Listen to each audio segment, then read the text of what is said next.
Well, hey Ken, Nathan? thanks for agreeing to do this. Oh, you're very welcome. So, can you say a little bit about yourself? Sure. My name is Ken Jameson. I'm a native Houstonian. I've been married for 24 years. I currently work at Cuva Pharma, a pharmaceutical company. Have 4 children, 6 grandkids. Oh, So, how old are your children? my oldest is 36, and it goes down to 30. Okay, Yeah. wow. They had a childhood together. That's good. Yes, they did. They did. Well, did you know that NASA is planning to send people to the moon in 2024? You know, I think I remember hearing about it, but I know very little about the topic. And what do you think? I guess part of me thinks, what's the purpose? What's the benefit? What's our return on investment? But it's exciting. So, Did you see the first moon landings? I may have. I don't remember. I think that was around 69, correct? Yeah, 69 is the first one, 72 is the last one. Yeah. So I'm sure I did, but I don't remember it.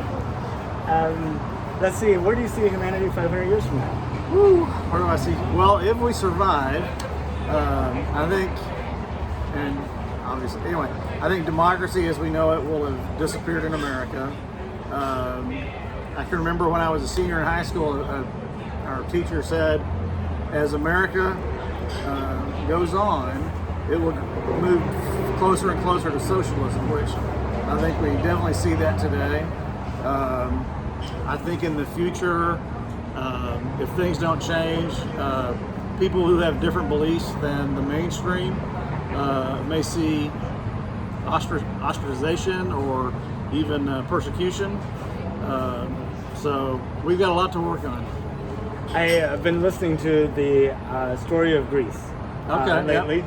and the thing that strikes me is how many times that society kind of went through upheavals. You know, being having totalitarian, Right.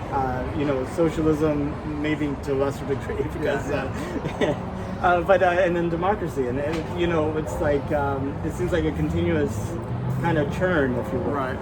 And so it feels new and different now. But from a historical perspective, I just wonder if it's just the ebbs and flows of I think humanity. That's true, and I agree with you. It is ebb and flow, but I think today, and we've allowed them to do it, and not so much the government, but companies. I mean, some very paranoid people were worried about the government putting trackers in us in the COVID vaccine, but why do they need to do that when I know we all have cell phones? We bought the tracker ourselves. We bought the tracker ourselves. And we upgrade it yearly. That's right. And then, if they want to listen in on us, there might be a way to do that through the cell phone. Probably can, but Alexa. Exactly. Anyway, so that we've kind of bought into these tools. So anyway. It's really scary, and it's not even the NSA. I think is probably hacked into everything. Right. But then you have companies trying to get a strategic advantage against other companies. Oh, absolutely. So they're let's find out what they're interested in or what they're doing. Or Well, I haven't noticed it, but my wife said she has noticed. She can have her phone in her purse, and she may be talking to somebody about some type of product. And she says, and I'll pull up, my email where it has the ads on the side and things, or go to somewhere where it has ads like that, and there will be an ad for that product. Wow. So, anyway, everybody's looking for a strategic advantage. Anyway, I just think we need to keep pressing for our freedoms, and it's not a. It is a bipartisan thing.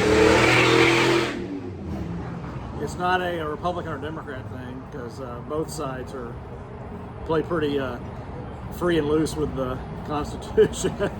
Absolutely. I mean, freedoms have to be constantly fought for. Right. I mean, it just. Whenever I was a child, my mom taught me that your freedom is to swing your arms, go up to the point they hit somebody, right? And That's a good idea. Yeah. As we've become more and more people, the space around us becomes less and less. Right. So I mean, how do you maintain the same degree of freedom but then also kind of balance. Well, number one, we don't teach it in schools, and what I always told my kids was, your freedoms end where it affects somebody else. So just the same way of saying what your mother said. So we need to teach those concepts to our kids about personal responsibility, accountability, and just thinking about other people. And there's so many different ways you can apply that. Yeah, I think people are too focused on like freedom in the sense of having fun and enjoyment. Right. But it's really freedom in the sense that you're free to turn this world into whatever you want. And it's your responsibility to turn it into the best that it can be. Right. And that seems lost. Well, and the other thing that has been lost, and we need to recapture it somehow, and that's the ability to talk to one another and to disagree in a friendly manner. We can be friends. We don't have to agree on every single topic. It'd be pretty boring if that's how it was. Well, I just visited my cousin. She has 6 children, and I got to spend a day with them. Okay. It was an amazing day, but very intense. 6 kids from 2 to 14. But what I observed was they had to learn how to manage their disagreement and activities on a very real-time basis, continuously. And I was thinking, these kids are going to have such wonderful skills for dealing with other people. And then I think about like my children, they're like 4 years apart. I have 2 of them. Right. They didn't really have the same types of interactions. And it's just like, as families become smaller, I think the opportunity to learn this ability to disagree with each other is kind of going away.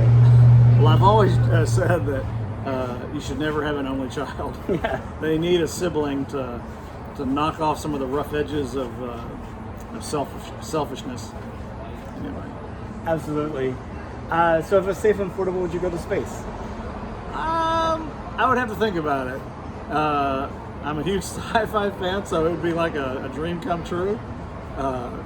Plus, I would love to see the Earth from orbit. So I would lean more towards yes. I probably wouldn't be one of the people that goes first, though. I let him go a few times to make sure it was safe. That makes sense. Well, I really appreciate your time. You're welcome. Thanks, Nathan.